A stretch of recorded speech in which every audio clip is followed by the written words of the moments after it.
Now, type 2 is proximal. Do you think proximal is going to land us in more problem or distal is going to land us in more problem? In which scenario we will have more problem? Proximal is very important for bicarbonate, all electrolytes. It is like the mother in the home. If father is not there, also no issue. If the mother is not there, खाना नहीं मिलेगा, कुछ भी नहीं मिलेगा घर में. So they lose bicarbonate into urine, they lose potassium, sodium into urine, they become hypokalemic, hyperchloremic with non-ion gap metabolic acidosis. In children, one of the common causes leading to a proximal RTA, which is called type 2, is the Fanconi syndrome. Similarly, conditions like cystinosis, Wilson's disease, multiple myeloma, amyloidosis, any of them can lead to the proximal renal tubule to become dysfunctional. But in them, how is the distal tubule? It is continuing to secrete H plus ions, right? Secrete H plus ions. Hence acidification is happening. Until acidification can happen in the distal tubule, calcium and oxalate cannot bind with each other. So nephrocalcinosis, nephrolithiasis do not occur in type 1 RTA. Type 2 RTA, which is proximal RTA. You may say, sir, proximal RTA may bicarbonate is not reabsorbed, no? All that bicarbonate will go into the distal tubule, no? So no, that should lead to alkaline pH, no? Did you get that doubt? No? Huh? Okay, I assume that you got that doubt. Huh? So if you get that doubt, the answer is, until H plus secretory ability is there for the distal tubule, any amount of alkaline bicarbonate reaching will be neutralized. That's the reason, in spite of bicarbonate and urea, since secretory ability of H plus ions is there for the distal tubule, the distal tubular fluid never become alkaline in case of the proximal RTA, and hence there is no predisposition to nephrocalcinosis, nephrolithiasis is what need to be remembered. So how do you treat? Never do the mistake of giving bicarbonate to treat the acidosis in proximal RTA. Why? If you pump bicarbonate into them, all that bicarbonate will go to proximal tubule, it is not reabsorbed, it will come to distal tubule. Too much bicarbonate will, in the distal tubule, will overcome the H plus buffering effect, secreted H plus buffering effect, then they may develop stones, right? So that is the reason, don't give bicarbonate, and you need to give sodium restriction. If you do sodium restriction, how will the things improve? The proximal tubule lost its ability to reabsorb sodium in the proximal tubule, tubular fluid. But from where is the sodium coming into proximal tubular fluid?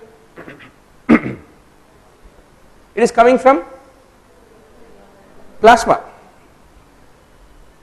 From where is the sodium coming into the plasma? From whatever that we are eating in the salt, in the chutney, in the idli. Now, if there is no chutney, there is no sodium. If there is no sodium in the blood, there is no sodium in the, there is less sodium in the proximal tubule. And if there is a less sodium in the proximal tubule, that is a driving force for the sodium to get more and more reabsorbed. And even that little sodium that is there become reabsorbed. So the idea of treating hyponatremia is not to give sodium, but to restrict the sodium intake in case of proximal RTA patients is what you have to ultimately remember. Now the next important entity which you need to know is type 4 RTA. In one word you can describe type 4 RTA. What is that word? Type 4 RTA is called hyporeninemic hypoaldosteronism. Hyporeninemic hypoaldosteronism. Where will you get this problem? I am having diabetic nephropathy. Normally who produces the renin? Juxtaglomerular cells will produce the renin when macula densa senses that there is a low sodium in the body. Don't ask me where is macula densa, where is juxtaglomerular cells. I thought of actually preparing all that. I didn't get time, as I told you. Assuming that you know for now, ग्लॉमरलेस है वह, उसके बाजू में जो है उसको बोलते हैं juxtaglomerular cells. सर ग्लॉमरलेस के बाजू में क्या रहता? लिवर रहता, स्प्लीन रहता, उसका अंदर का जो सेल्स है उसको बोलते हैं क्या? juxtaglomerular cells. So that's a small homework for tomorrow. Where are juxtaglomerular renin-angiotensin system, doctor? Today, just a review after going home, because physiology is 20 marks in the NEETPG. Anyway, you have to read. There is nothing that stops you. Now, when I have diabetic nephropathy, my kidneys juxtaglomerular cells lost the ability to produce renin. Whether sodium is high, sodium is low, potassium is high, potassium is low, I don't care, I don't produce renin. Said the juxtaglomerular cells. If there is no renin, there is no angiotensin. If there is no angiotensin, there is no aldosterone. And normally what is aldosterone will do? It retains sodium and kicks potassium H plus into urine. That kick will be missing. If the H plus and potassium can't be kicked into urine, where will they remain? They will remain in the plasma. And when they remain in the plasma, what does it lead to? Hyperkalemia, excess H plus lead to acidosis. Now here comes the fix. What kind of potassium disturbance did you see in the proximal and distal RTA? Type 1 and type 2? Hypo.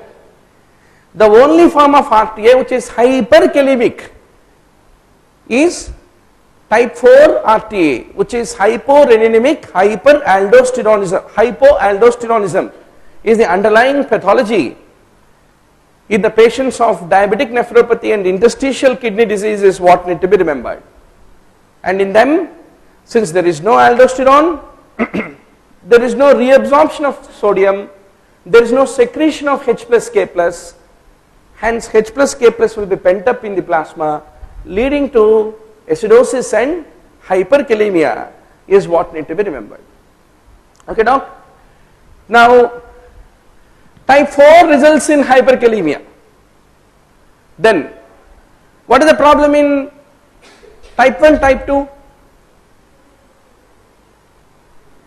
Type 2 is proximal RTA.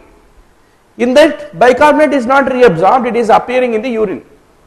Hence, how is the urinary pH? How is the urinary pH? Alkaline. Alkaline. Of course, you are saying that H plus is secreted just before you told the doc. That's right. But generally urinary pH is alkaline. Okay.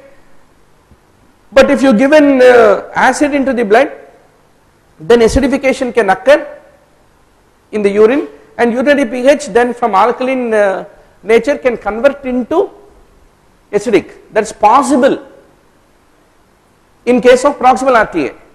That is never possible in case of distal RTA. Even if you acidify the plasma by administering ammonium chloride, a common acid into the blood, if it is a proximal RTA, since that acid which you infused into the blood can be secreted and urine can be acidified, which is otherwise an alkaline urine. But in case of distal RTA, even if you give ammonium chloride, you can't acidify the urine. But otherwise, distal RTA, proximal RTA, if you collect the urinary pH of the guy, there will be alkaline pH. Why alkaline pH in proximal RTA? Because in proximal RTA, bicarbonate in urea is there, Why alkaline pH in the urine in distal RTA? Because in distal RTA there is no H plus secretion, hence there is alkaline pH. But if it is a type 4 RTA, what do you come across? Type 4 is hyporenemic hypoaldosteronism, no aldosterone, nobody to kick potassium H plus into urine, right? Nobody to kick potassium in H plus into urine. Then what will happen to the urine? Typically what will happen to the urine in the case of the type 4 RTA? It should also be alkaline, it should not be acidic. Okay, so that is not a differentiating factor, let's leave that. Okay, now let's take up the Hartnupp's disease, the next important entity. Hartnupp is an autosomal recessive disorder.